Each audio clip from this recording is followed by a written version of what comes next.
Psychology ने मुझे confidence बनाया। साइकोलॉजी ने मुझे ह्यूमन बिहेवियर को समझना सिखाया। साइकोलॉजी ने मुझे ये सिखाया कि अपने माइंड को कैसे समझते हैं, अपने आप में सेल्फ अवेयर कैसे होते हैं। अगर कोई प्रॉब्लम आती भी है लाइफ में तो उससे पहले समझना होगा कि वो है क्या, फिर उसके बाद ही तो उसका सॉल्यूशन निकलता है। तो जो साइकोलॉजी सब्जेक्ट है वो एक ऐसा सब्जेक्ट है जिसमें बहुत सारी चीज़ें हम अपने डेली लाइफ से रिलेट करते हैं।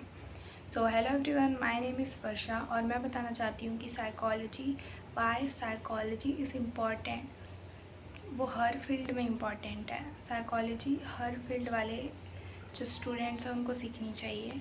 मैं एक साइकोलॉजी स्टूडेंट हूँ अपने कॉलेज में, साइकोलॉजी प्लस माइक्रोबायोलॉजी वाली।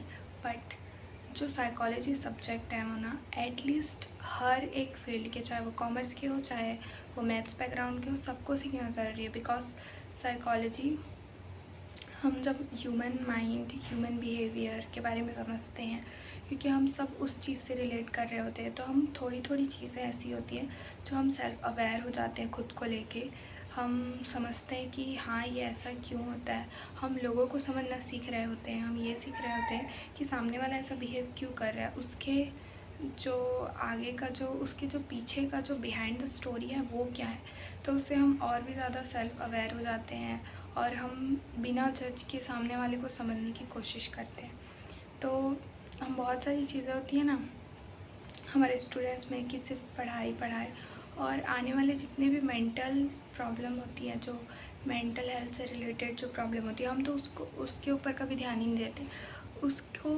उसके ऊपर हम कवर लगा देते हैं, या तो बैड हैबिट्स का या तो फिर एक ऐसी हैबिट्स का जिसे हम बहुत मज़ा आ रहा होता है, जैसे स्क्रॉलिंग हो गया, प्रोक्रेस्टिनेशन हो गया, जैसे कि फ्रेंड्स के साथ बाहर घूमना हो गया, बिना मॉम डैड को बताए पैसे खर्चा कर देना हो गया। ये ऐसी बहुत सारी चीज़ें होती हैं जो लाइफ में हम कर रहे होते हैं। तो मैं बस ये बताना चाहती हूँ कि जो साइकोलॉजी है वो इम्पॉर्टेंट है हर एक फील्ड के, और हर एक स्टूडेंट्स को सीखनी चाहिए। ये बहुत ही इम्पॉर्टेंट होती है। और ये जो मेरा जो चैनल है वो अबाउट सेल्फ इम्प्रूवमेंट, और मैं साइकोलॉजी की सीरीज़ भी स्टार्ट करने वाली हूँ। सो अगर ऐसे ही ऑनेस्ट और रियल टिप्स चाहिए और मैंने अपना एक्सपीरियंस भी शेयर करूँगी तो सब्सक्राइब एंड आप सब्सक्राइब करो या ना करो, मैं बस ये वीडियो से रिलेट कराना चाहती हूँ। बाय।